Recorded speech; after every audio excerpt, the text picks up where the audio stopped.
ആക്ടേഴ്സിനെയും ലെജൻഡായിട്ടും അതുപോലെ തന്നെ വളരെ ഗംഭീര ആക്ടേഴ്സ് ആയിരിക്കും. ക്രിട്ടിക്കലി അക്ലൈംഡ് ആണെങ്കിലും അല്ലാതെ ആണെങ്കിലും ഇപ്പോൾ നോക്കുകയാണെങ്കിൽ ഒരു കമൽ ഹാസൻ അല്ലെങ്കിൽ ഒരു മോഹൻലാൽ അല്ലെങ്കിൽ ഒരു മമ്മൂട്ടി അല്ലെങ്കിൽ രജനീകാന്ത് അങ്ങനെയുള്ള പല പല ആക്ടേഴ്സ് ഇൻസ്പിറേഷനായി മാറുന്നുണ്ട്.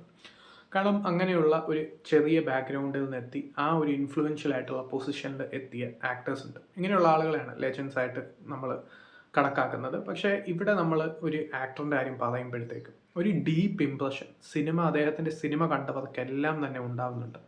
കാരണം അങ്ങനെയുള്ള ആക്ടേഴ്സ് വളരെ ഇൻഫ്ലുവൻഷ്യൽ ആയിരിക്കും. ഒരു കൂടുതലും നമ്മളെ ഇൻഫ്ലുവൻസ് ചെയ്യുന്ന രീതിയിലുള്ള ഒരു ആക്ടർ ആയിരിക്കും.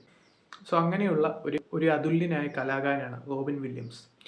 അദ്ദേഹത്തിൻ്റെ സിനിമ കണ്ടവരാരും അദ്ദേഹത്തെ മറക്കാൻ സാധ്യതയില്ല. കാരണം അത്രയും ഗംഭീര പെർഫോമൻസസ് മിഡ് 1970s കരിയറിൽ തുടങ്ങി പിന്നെ അങ്ങോട്ട് 2014 വരെയൊക്കെയുള്ള അദ്ദേഹത്തിൻ്റെ മരണം ഓഗസ്റ്റ് 11, 2014 അതുവരെ ഒരു പിടി പെർഫോമൻസസ് നൽകിയ ഒരു ആക്ടറാണ്.